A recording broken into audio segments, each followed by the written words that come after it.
Arabs are the most maligned group in the history of Hollywood. They're portrayed basically as subhumans. Untermenschen, a term used by Nazis to vilify gypsies and Jews. These images have been with us for more than a century.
For 30 years, I've looked at how we, particularly when I say we, image makers, have projected Arabs on silver screens. In my latest book, Real Bad Arabs, How Hollywood Vilifies a People, I looked at more than 1,000 films. Films ranging from the earliest, most obscure days of Hollywood to today's biggest blockbuster.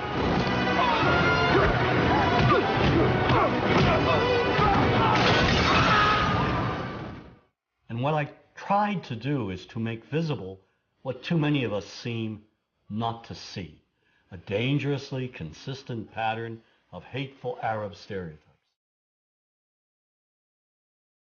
Stereotypes that rob an entire people of their humanity. All aspects of our culture project the Arab as villain. That is a given. There is no deviation.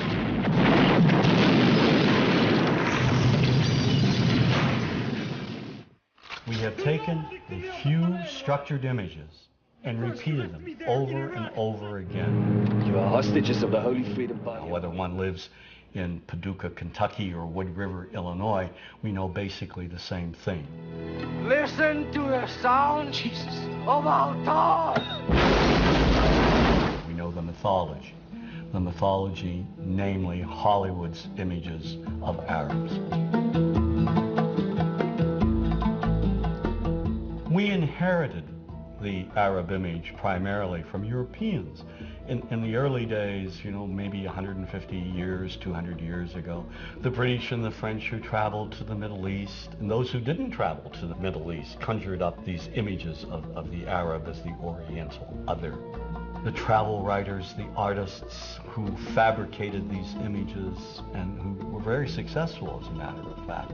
And these images were transmitted and inherited by us. We took them, we embellished them, and here they are. When you cross the mountains of the moon into our country, Mr. Tyrone, you will be stepping back 2,000 years. We have this fictional setting called Arab Land, a mythical theme park. And in Arab Land, you have the ominous music, you have the desert. We start with the desert, always the desert as a threatening place. We add an oasis, palm trees, a palace that has a torture chamber in the basement. The pasha sits there on his, posh cushions with harem maidens surrounding him. None of the harem maidens please him, so they abduct the blonde heroine from the West who doesn't want to be seduced. When we visit Arab Land, we must be aware of the instant Alibaba kit. We have the property masters of Hollywood going around and they're cladding the women in see-through pantaloons, belly dancing outfits. They're giving the Arab villains scimitars, these long scimitars. We see people riding around on magic carpets, turban charmers programming snakes in and out of baskets. Yesteryear's Arab land is today's Arab land. You are late. 1,000 apologies, oh patient one. You have it then. I had to slit a few throats, but I got it. Disney's Aladdin was seen by millions of children worldwide. It was hailed as one of Disney's finest accomplishments. But the film recycled every old degrading stereotype from Hollywood's silent black and white past. Oh, I come from a land, from a faraway place, where the caravan camels roam, where they cut off your ear if they don't like your face. It's barbaric, but hey, it's home. Where they cut off your ear if they don't like your face. It's barbaric, but hey, it's home. Now, how could a producer with a modicum of intelligence, just a modicum of sensitivity, let a song such as that open the film? But this moves way beyond one song. You must be hungry. Here you go. You'd better be able to pay for that. Do you know what the penalty is for stealing? No, please. The Arab is one-dimensional caricature, cartoon cutouts used by filmmakers as stock villains and as comic relief. And so over and over we see Arabs in movies portrayed as buffoons, their only purpose being to deliver cheap laughs. You see this in the Joey Heatherton film, The Happy Hooker Goes to Washington.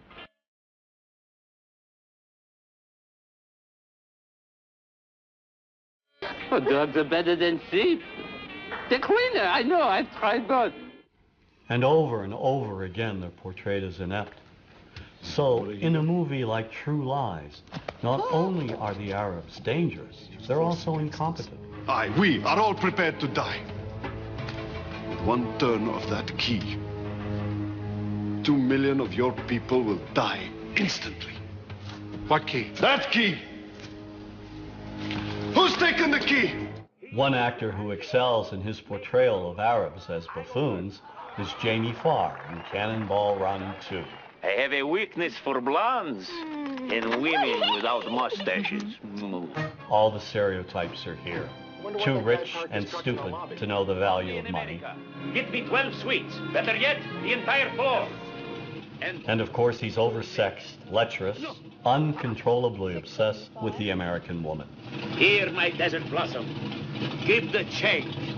Have you ever considered joining a harem? And so another pattern is the lecherous Arab. In Jewel of the Nile, Sheikh Omar tricks Kathleen Turner. How? He convinces her to come with him to Arab land. Then he imprisons her.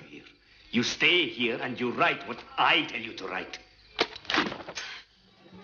We see the same sort of ominous seduction and protocol.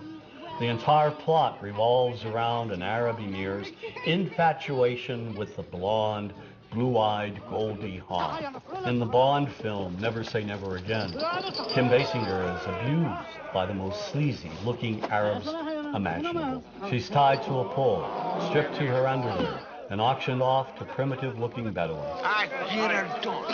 And in Sahara, Brooke Shields is also kidnapped and presented to the lecherous Arab sheikh for his own perverted pleasure. Get away from me, you dirty... More than 300 movies, nearly 25% of all Hollywood movies that in one way or another demean Arabs contain gratuitous slurs, or they portray Arabs as being the butt of a cheap joke. We were going to Mecca, see, and the plane is full of Arabs with these animals. Goats, sheep, chickens.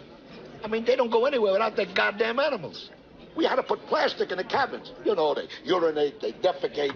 You have films by Neil Simon, like Chapter 2. The beginning of the film, the protagonist arrives back from London, and his brother says, "How was London?" And he says, "Full of Arabs." How was London? Full of Arabs. Well, imagine if he had said, "Full of blacks, full of Jews, full of Hispanics." I mean, that's ridiculous. Why do we do these things? We got a bite. One of the most offensive films with the gratuitous images, Father of the Bride 2. It features Steve Martin selling his house to a Mr. Habib. We like house very much. When you can move out. Excuse me? The Habibs would like to buy the house, George. It's exactly what they've been looking for. It's when you can move. We need house a week from Wednesday. And my wife wants flower dishes in kitchen. You sell, we pay top dollar. When Habib's submissive wife tries to speak, he shouts gibberish at her.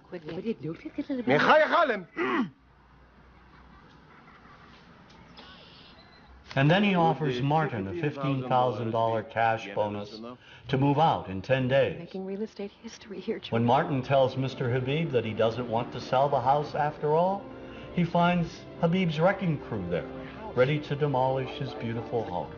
And in a scene that calls to mind one of the most degrading stereotypes of the Jewish people, Mr. Habib demands an extra $100,000 to sell the house that he has owned for just a day back to Martin. You want me to take out a loan on something I owned free and clear just 24 hours ago? Well, that is up to you, George. Your path, your fence, your memories. Now, if you looked at the other Father of the Bride films, Elizabeth Taylor, Spencer Tracy, there were no Arabs or Arab Americans. So why does Disney inject these horrific, sort of offensive characters in Father of the Bride Part 2? It's the same reason that in Gladiator, the slave traders who kidnapped Russell Crowe and bring him back to Rome are Arabs. Right. I mean, this is ridiculous. I mean, why does Hollywood inject Arabs, scenes of Arabs, and or slurs demeaning Arabs in movies having nothing to do with the Middle East? So you're sitting like I am, for example, watching Back to the Future about a mad scientist. And yet, early on in the film, we see these ugly, inept Libyans with machine guns in a parking lot trying to gun down the protagonist. I mean, why?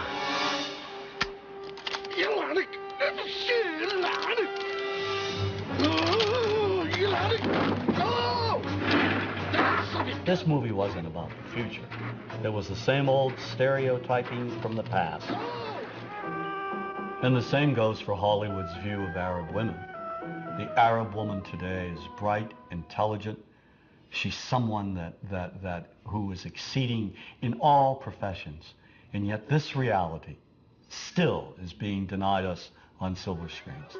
The highly sexualized belly dancer has been with us from the beginning of Hollywood's history, inspired by early images of the Orient as the place of exoticism, intrigue, and passion. But in recent years, this image has dramatically changed.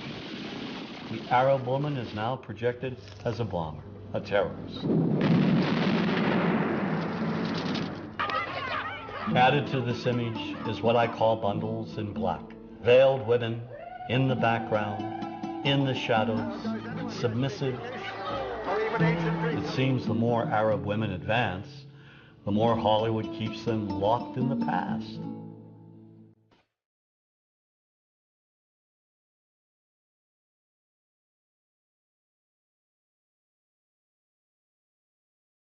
Politics and Hollywood's images are linked. They reinforce one another. Policy enforces mythical images help enforce policy.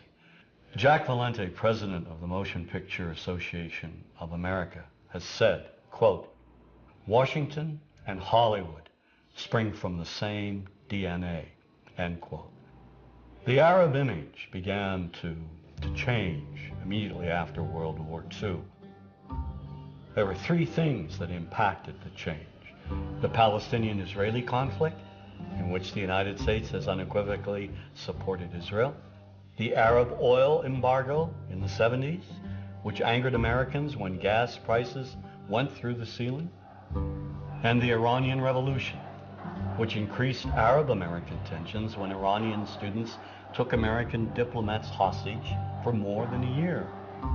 These three pivotal events brought the Middle East into the living rooms of Americans, and together helped shape the way movies stereotyped Arabs and the Arab world. One of the primary changes, the image of the sheikh.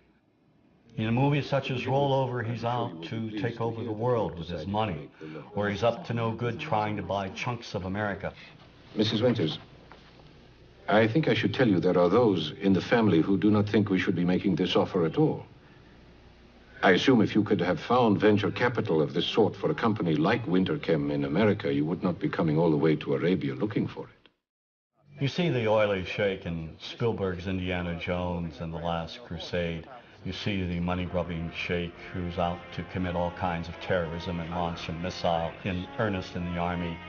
Gentlemen, behold my special club, the Pluton missile. With it, I will bring the infidels to their knees and be leader in the Arab world. One of the myths in the 70s was that the Arabs are coming over, buying up chunks of America. And of course, this was reflected in the cinema. The Arabs have taken billions of dollars out of this country, and now they must put it back. One of my favorite movies of all time, racist though it may be, is Network, about commercial television. Ladies and gentlemen, let's hear it. How do you feel?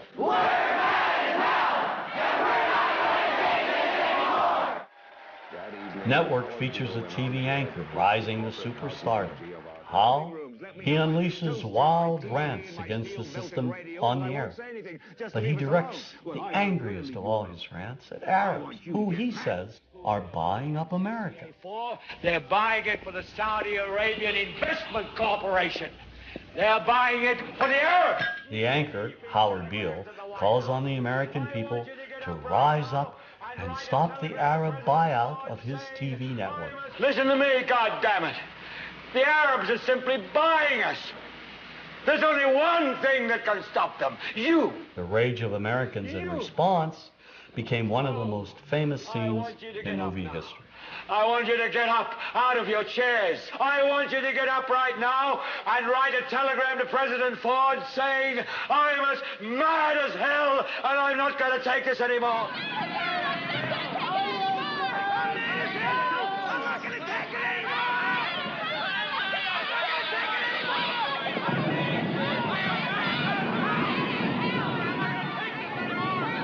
This kind of anger, the anger born of fear, all of it in response to a perceived conspiracy and threat by a specific group of people, well, we've seen and heard this before.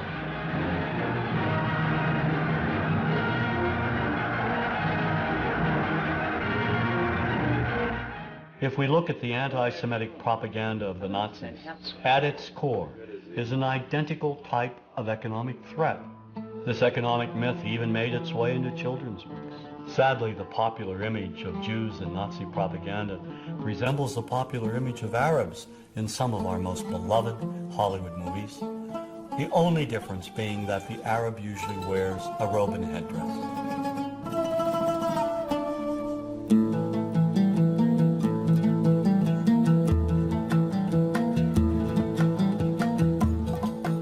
Another way we can look at the connection between politics and entertainment, Washington and Hollywood, is the manner in which historically cinema has projected the Palestinian people. Since the founding of the State of Israel in 1948, our support has never wavered. Every American administration has made it clear whose side we're on. In contrast, Washington's policymakers have failed to support the millions of Palestinians who have been made refugees and who have lived lives of poverty and squalor as a result, while policies impact opinions. So equally unjust is how Hollywood has presented the conflict. Movies repeatedly depict Palestinians as terrorists, making it seem that all Palestinians are evil. Made in America, Colonel.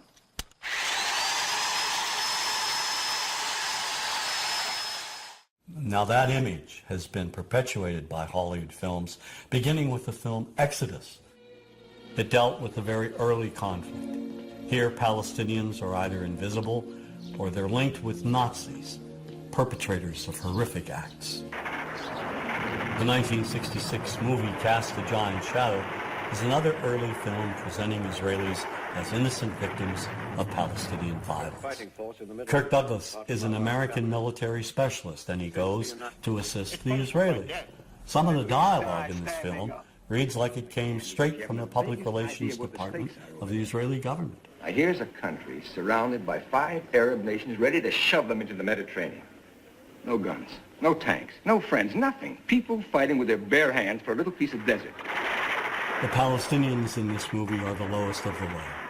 We see them solely as vicious gunmen, wide-eyed maniacs. They will kill anyone, anywhere, anytime, for any reason. There's one brutal image in particular of a burnt-out bus with a dead Jewish woman tied to its side, with the Star of David carved into her back. And when the Palestinians finally speak, they mock and psychologically terrorize another woman trapped in a bus.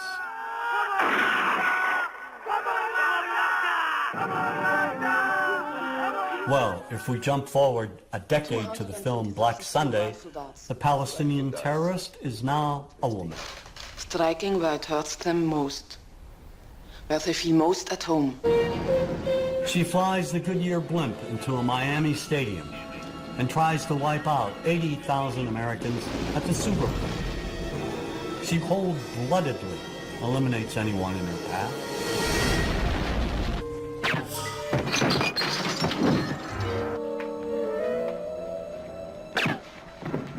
The movies that we see basically follow Washington's policies.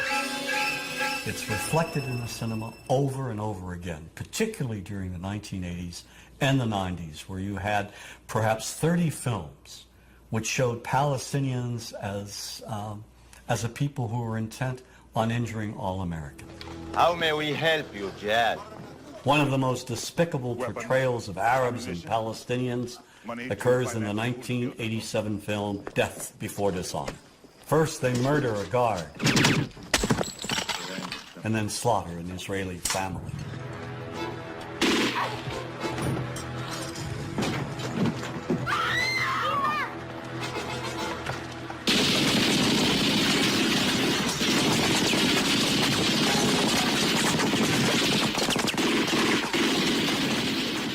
They kidnap and torture an American Marine, and in cold blood execute another.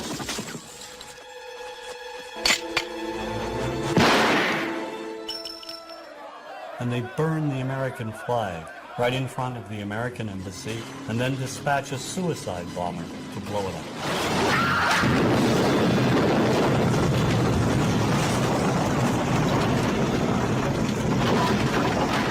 One reason we've not been allowed to empathize with any Palestinian on the silver screen is due to 2 Israeli producers, Menachem Golan and Yoram Globus.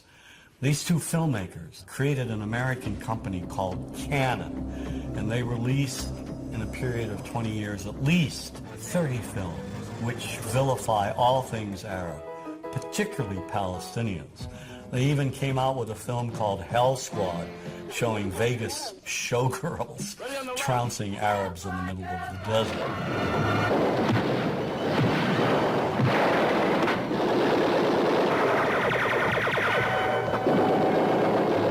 I think the most effective film they've ever done, one of the most popular and most racist, is the Delta Force. Here Palestinians hijack a plane and terrorize the passengers, especially the Jewish ones. Pick out the passport with Jewish names. There is no form of communication more powerful than film in creating propaganda, and Golan and Globus took it to another level. Certainly American producers play a role in vilifying Palestinians. I mean, perhaps the most anti-Palestinian film is True Law.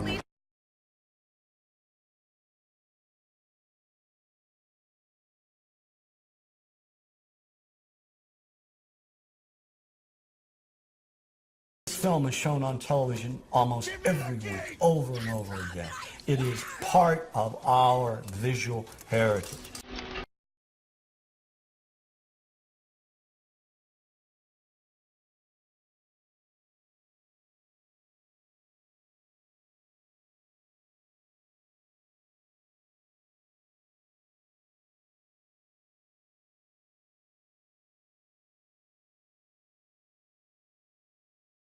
And we never see Palestinians who suffer under occupation, Palestinians in refugee camps, Palestinians who are victimized, who are killed, innocent Palestinians. These images are denied us. Now, why are they denied? Is there an unwritten code in Hollywood saying we cannot and will not humanize Palestinians? I mean, why can't we humanize Palestinians in the same manner in which we humanize Israelis? Is not the life of a Palestinian child, media-wise, Hollywood-wise, politically-wise, as important, as humane, as valuable as the life of an Israeli child? And if the answer to that is yes, why can't we see that on silver screens?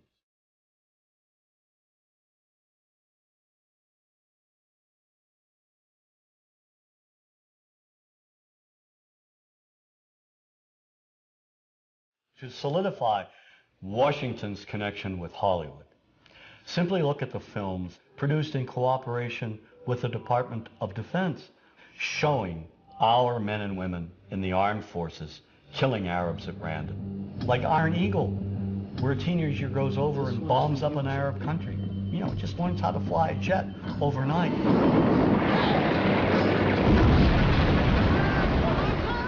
And then, of course, Navy SEALs, with Charlie Sheen goes over to Lebanon and obliterates scores of Arabs. All right, Chief. Let's go tag him and bag him.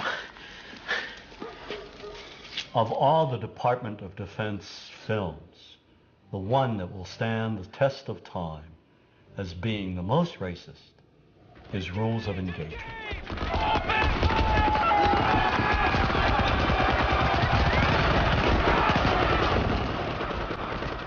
The film was written by former Secretary of the Navy, James Webb. The action takes place in Yemen, a real country in the Middle East. There are violent demonstrations at the American Embassy, and the Marines, led by Samuel L. Jackson, they're called in to evacuate the American employees. And as they try to do so, the Marines open fire on the crowd and kill scores of Yemenis, including women and children. And in the investigation that follows, Tommy Lee Jones, the lawyer who represents the Samuel Jackson character, goes to Yemen to investigate. The movie leads us to believe what seems obvious, that the Marines committed this atrocity. Armed American Marines, they were shooting at his people. They were just trying to defend themselves. During his investigation, Jones's character sees a little girl with only one leg. He follows her, comes upon a hospital ward full of civilian victims. He finds an audio tape by the bed of one of the victims. And when the tape gets translated in court, we immediately begin changing our minds about who is responsible for this massacre. To kill Americans and their allies, both civil and military, is duty of every Muslim who is able. We discover that the Yemeni civilians aren't so innocent after all. It turns out they fired on the Marines first. And in a moment that will live in Hollywood infamy, we suddenly learn that the little girl we've been sympathizing with, the very girl whose humanity and innocence may have broken down our stereotypes, well, she's no better than those other Yemeni terrorists. As a result, when Samuel L. Jackson delivers the key line, "Where's the motherfuckers?" we're now on his side.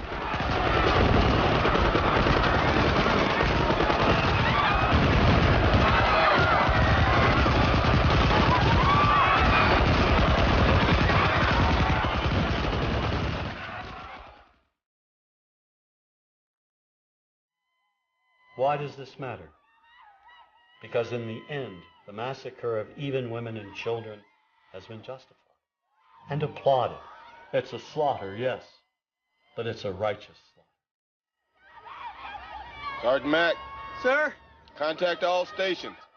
Mission complete. The humanity is not there. And if we cannot see the Arab humanity, what's left? If we feel nothing, if we feel that Arabs are not like us, or not like anyone else, then let's kill them all. Then they deserve to die, right?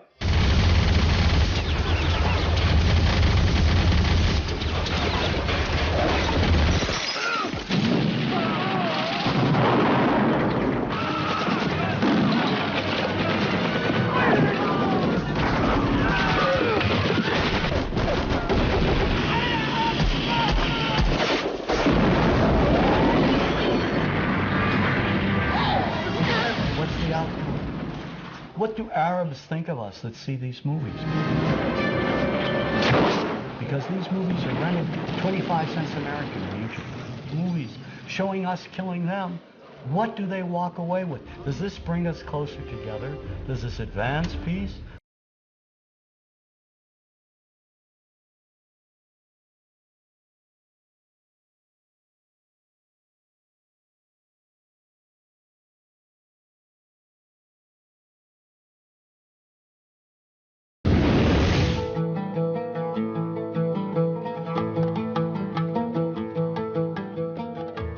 Islamophobia now is a part of our psyche. Words such as Arab and Muslim are perceived as threatening words. And if the words are threatening, what about the images that we see in the cinema and on our television screens? We are at war with Iraq. We went to war in March of 2003. But didn't our entrance to the war, wasn't that made a lot easier, primarily because for more than a century we had been vilifying all things Arab? And now, given what happened with 9/11, the tragic events that took place on that day, where 19 Arab Muslim terrorists were responsible for the deaths of nearly 3,000 people, now, instead of saying that's the lunatic fringe, we say, no, no, no, no. The actions reflect the actions of 1.3 billion people. Now, that's dangerous. We don't say that the actions of Ku Klux Klan members, who are Christians, represent Christianity, do we? Look at Oklahoma City. Timothy McVeigh, a good Irish Catholic boy. Do we say all Irish Catholics are terrorists? No one knew McVeigh's religious beliefs, where he went to church, or his ethnic background. It was not part of the story. Yet, of course, had that been an American with Arab roots, or an American Muslim, it would have been a part of the story. Remember that when news of the bombing broke, reporters and politicians, nearly everybody, rushed to judgment, without any proof whatsoever. A U.S. government source told CBS News that it has Middle East terrorism written all over it. The attack in Oklahoma City appears to have a familiar mark. This was done with the attempt to inflict as many casualties as possible. That is a Middle Eastern trait. The fact that it was such a powerful bomb in Oklahoma City immediately drew investigators to consider deadly parallels that all have roots in the Middle East. ABC News has learned that the FBI has asked the U.S. military to provide up to 10 Arabic speakers to help in the investigation. The stereotype has become so widespread that it's become invisible to people, and the reason being is that we've all grown up with these images. Just look at television. We now have TV shows telling us that, in addition to the Arab terrorists over there, American Arabs over here are also terrorists. Then there's Showtime's Sleeper Cell. Here, a sinister network of Islamic groups operates on American street corners. Any homeless man could be part of this network. Even Western-looking Arabs are part of this anti-American conspiracy. We're at war with America, period. And we're going to win that war by convincing enough Americans through the spread of fear, insecurity, and terror to change their ways.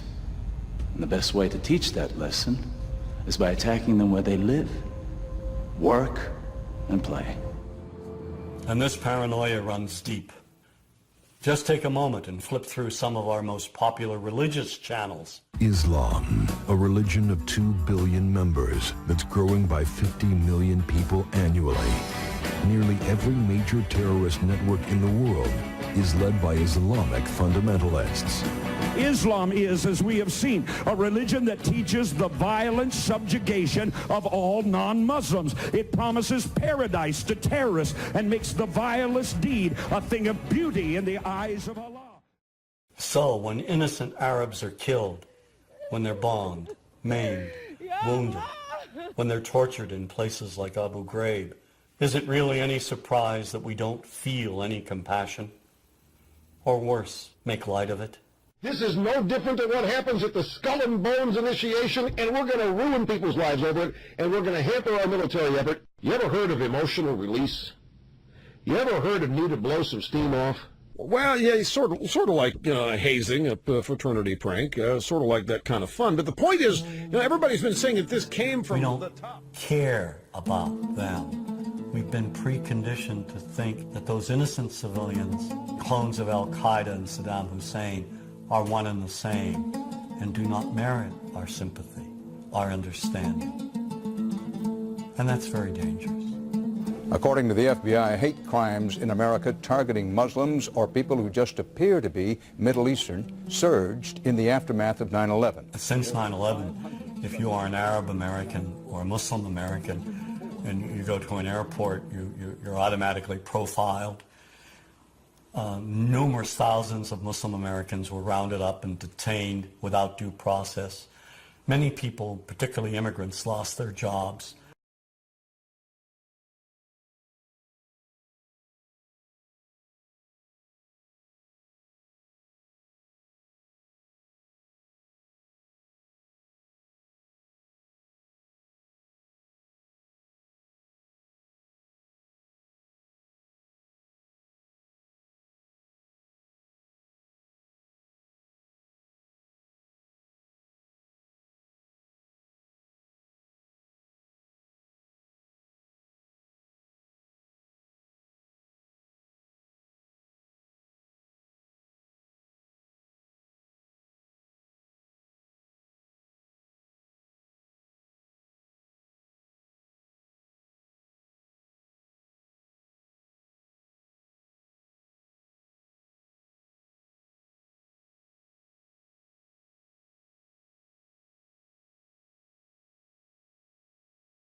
To their credit, some filmmakers have shown Arabs and American Arabs in all their complexities.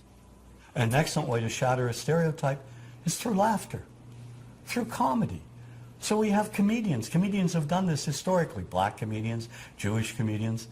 So we see Arab comedians doing this, and this is one way to release the tension. I'm paying on a credit card, true story. Guy behind the counter picked up my credit card, sees the olive part, looks at me all weird. He's like, hey buddy, what kind of name is that?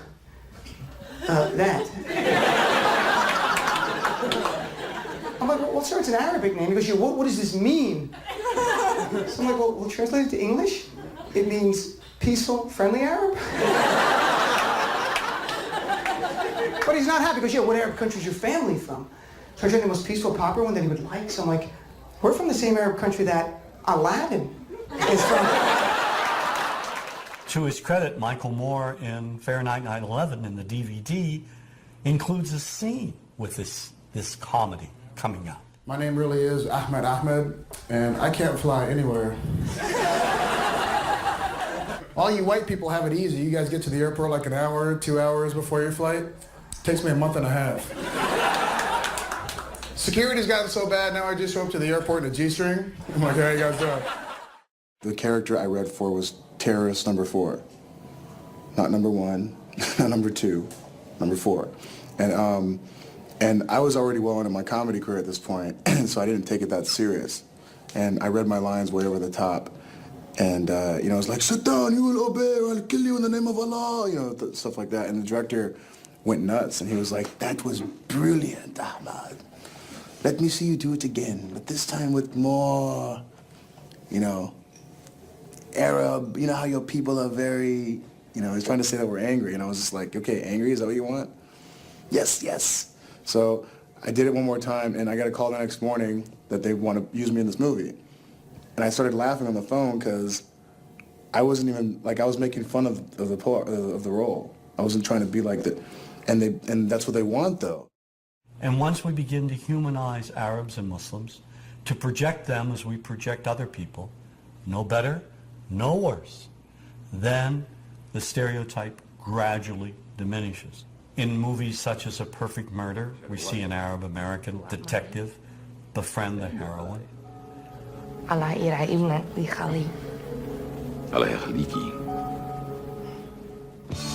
Then there's Three Kings, a movie I served as a consultant on.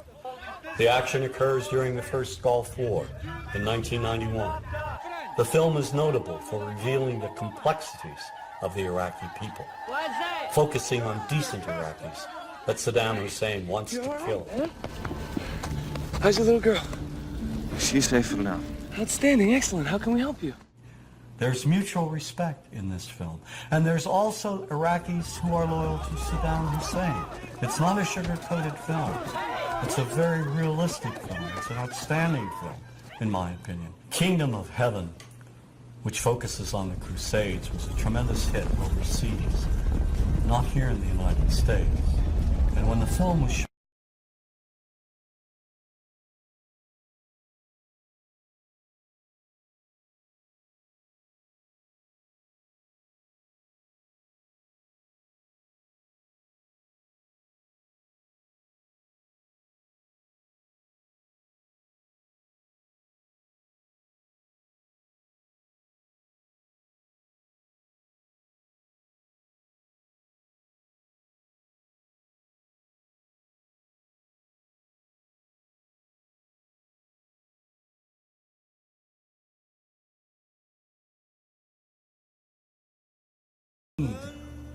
of Arab audiences to embrace American films that show them in a respectful, honest, fair manner.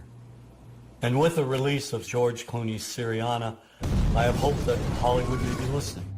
The film has some unflattering yet honest depictions of Arabs, but it also presents an Arab prince as one of the film's few decent human beings. The British-educated prince wants to bring democracy to his country, and his ideals get him and his family murdered. I want to create a parliament. I want to give women the right to vote. I want an independent judiciary. I want to start a petroleum exchange in the Middle East.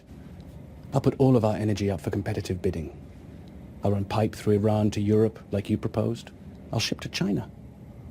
Anything that achieves efficiency and maximizes profit. Profit which I will then use to rebuild my country. Great. That's exactly what you should do. Exactly. Except your president rings my father and says I've got unemployment in Texas, Kansas, Washington State. One phone call later, we're stealing out of our social programs in order to buy overpriced airplanes. Another example of this kind of humanity and respect is found in Hideous Kinky, a film about an English woman, played by Kate Winslet, and her 2 daughters in Morocco. Winslet's relationship with her Moroccan lover is beautiful. beautifully and lovingly displayed. And when she doesn't have the money to return home to England with her daughters, he makes hard sacrifices to make it happen. There's a tender and moving scene at the end. The Moroccan catches up with the train they're on to say goodbye, to wish them well. We see the warmth and love that exists between them.